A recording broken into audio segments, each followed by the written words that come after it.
নমস্কার, আমি সঞ্জয়, আর আপনাদের সবাইকে স্বাগত জানাচ্ছি গল্পের মায়াজালের আর একটা মারাত্মক, হাড় হিম করে দেওয়া ভয়ের এপিসোডে। আজকের গল্পটা কোনো কল্পনা নয়, বরং একেবারে সত্যি ঘটনা, একজন সাধারণ মানুষের জীবনে ঘটে যাওয়া এক শিউরে ওঠা অভিজ্ঞতা। কি ঘটেছিল সেই রাতে জানতে হলে শেষ পর্যন্ত শুনতেই হবে। ঘটনাটি লিখে পাঠিয়েছেন সায়ন। চলুন তারই লেখা হুবহু শুনে নিই। হ্যালো সঞ্জয় দা, আমি সায়ন। আমি তোমার প্রতিটি এপিসোড মিস করি না। সত্যিই গায়ে কাঁটা দিয়ে ওঠে শুনলে। তাই ভাবলাম আমার জীবনে ঘটে যাওয়া ভয়ঙ্কর অভিজ্ঞতাটা তোমার সঙ্গে শেয়ার করি। ঘটনাটা 2012 সালের। আমি তখন কলেজে পড়ি। এক রাতে টিউশন সেরে ফিরছিলাম। সময় প্রায় রাত 11টা। আমাদের গ্রামে একটা শর্টকাট রাস্তা আছে। সেই রাস্তা ধরলেই আধ ঘন্টার পথ মাত্র 10 মিনিটে পেরোনো যায়। আমি ভেবেছিলাম রাত হয়েছে, তাড়াতাড়ি বাড়ি যেতে হলে শর্টকাটটাই ভালো হবে।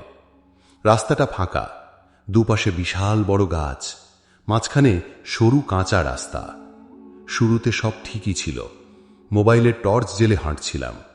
কিন্তু হঠাৎই অদ্ভুত কিছু খেয়াল করলাম। যত হাঁটছি রাস্তা যেন শেষই হচ্ছে না।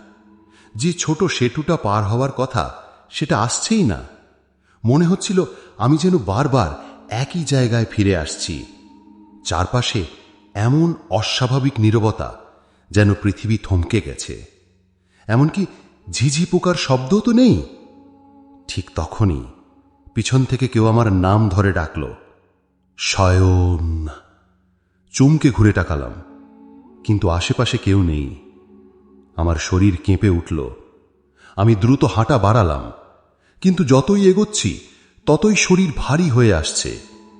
পা যেন মাটির সঙ্গে আটকে যাচ্ছে। এক সময় মনে হচ্ছিল আমি আর এক কদমও এগোতে পারবো না। ঠিক সেই মুহূর্তে দূর থেকে ভেসে এলো গ্রামের মসজিদ থেকে ফজরের আজানের আওয়াজ। আর আশ্চর্যজনকভাবে আজানের শব্দ কানে আসতেই হঠাৎ সামনেই আমার বাড়ির রাস্তা চোখে পড়ল। আমি প্রাণপণে দৌড়ে বাড়ি পৌঁছে সবটা মাকে বললাম। মা শুনে বললেন, এই শর্টকাট রাস্তায় বহু মানুষ নাকি এমন ঘটনার শিকার হয়েছে। অনেকে বলেন ওখানে জিন বাস করে। তারা নাকি মানুষকে বিভ্রমে ফেলে বারবার একই জায়গায় ঘুরিয়ে রাখে। সঞ্জয় দা, সেই রাতের পর থেকে আজ পর্যন্ত আমি আর কোনো দিন ওই শর্টকাট রাস্তায় যাইনি।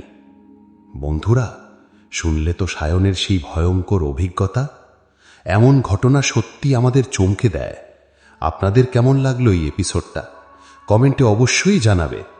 আজকের মতো এখানেই শেষ করছি। পরের এপিসোডে আবার ফিরব আরও অজানা কিছু সত্যি ভয়ের ঘটনার সঙ্গে। ততক্ষণ পর্যন্ত স্টে হ্যাপি, স্টে সেফ, আর যুক্ত থাকুন গল্পের মায়াজালের সঙ্গে।